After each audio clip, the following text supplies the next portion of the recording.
inductee who will be in the Career Achieved National Prominence between 1975 and the present category.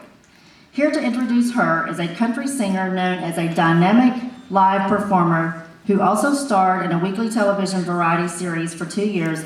Ladies and gentlemen, Miss Louise Mandrell.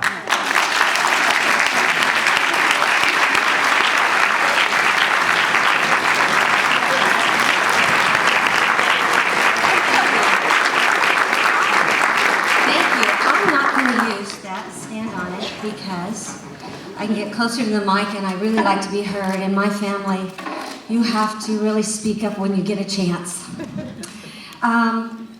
They gave me something to read. I am honored to announce that this year's Hall of Fame inductee in the category of Career Achieving National Prominence between 1975 and the present is my friend, prayer partner, mentor, and my sister.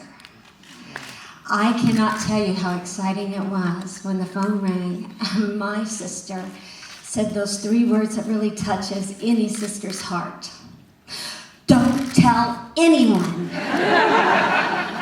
The way she kept me quiet and kept me from calling everybody I knew was she said that I was to prepare a speech, and then she tore it up. She said that was just to keep me quiet. She didn't want me to come out here and give a speech. She wanted me to come out here and tell you about my sister. She's so brave. Well, first of all, Barbara's just an open book. Anyone that's ever known her or watched her career knows that. When her autobiography came out, 4 days after it came out, it was on the New York Times bestseller list. It stayed there for 6 months. Then it became a movie. So if someone didn't want to read it, they still found out about her. I will never forget. I guess I'm just naive. I loved watching my sister perform. I loved watching her as an actress. And when this movie was coming out, I asked her, okay, you sing, dance, play instruments, you have to play yourself because nobody else can do that. She said, no, that's very sweet, Louise, but I'm too old to be Barbara Mandrell. Well, my sister is perfect for the job. She is the only Barbara Mandrell. She won over 80 awards. That makes me so proud. But there's one award I wish she had never received, because there's always something in a family that haunts a family. Well, Mr. Blackwell's list in 1981 for Worst Dressed Woman. Can I tell you, we can't go anywhere without production of what she's gonna wear. And let's face it, Barbara is beautiful. In 2007, People magazine announced that Barbara was among the top 100 most beautiful. We knew as her family that she's the most beautiful. When she was 16 years old, the youngest contestant, she won Miss Oceanside, California. But it didn't take the city long to find out that her beauty really was from within. She used her position and her crown to help the relations between the military base and the citizens of Oceanside. Of course, she worked the military bases on the weekends, so she knew a lot about the military. She worked in my daddy's band, the Mandrell family band. And during the summer, when she was out of school, they toured to the Far East in support of the troops.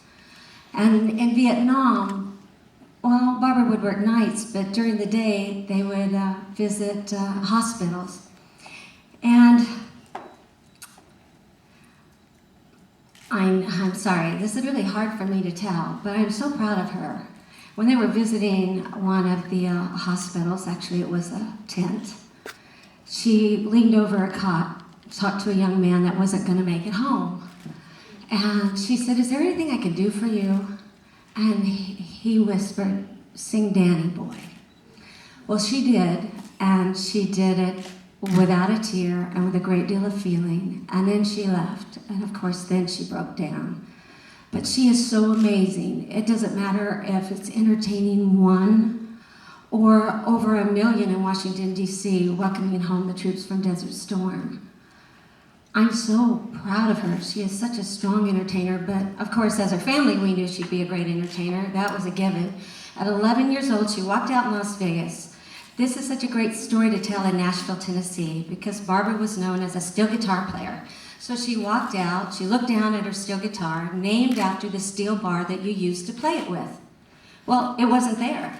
And think about it. Some of you have children, 11-year-old. What's an 11-year-old going to do when she walks on a stage and the equipment's not there? Well, she calmly sat down, leaned over, and asked someone in the audience, "Could I borrow a glass?" They emptied it, handed it to her. She played the steel guitar with a glass and tore up the house. I am never surprised by anything she does. She is amazing. But in 1980, oh my God, make sure I get this year right because it's the only one I should know.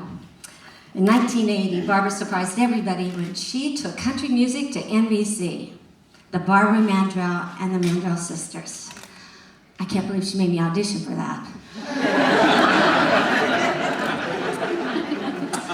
But can you imagine the excitement the first week of rehearsals? We were having so much fun, and all of a sudden these suits walk in, executives from the network, and they asked Barbara if they could have a few words with her, and they went over in the corner. They told Barbara they were willing to gamble on Barbara Mandrell and country music, but they read the script. There were 6 minutes of gospel music at the end of the script. They said, that just can't happen. Well, if you've ever spent any time with Barbara, you weren't surprised that it happened. She convinced them, she charmed them in giving gospel music a chance, and at least give it 1 week. This is a script, we're almost into it, just give her 1 week. Well, fans didn't let her down. The mail started pouring in. And of course, they loved the gospel music. Barbara Mandrell fans loved seeing her on weekly television.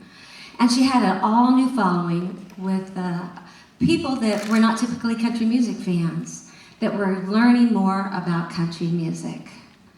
I am so proud of my sister. My sister is just amazing. All sisters think that, I'm sure, about their siblings. But I know it for sure. You see, I've watched her through the years. And her fans, if you're a Barbara Mandrell fan, then she has given you her all, everything she had. But if you were a sister, oh my goodness, you were blessed to go on the most amazing journey of your life. Barbara got where she is through hard work and determination, but she did not waver an inch from her priorities: God, country, and family. It is such an honor to present my sister, Barbara Mandrell.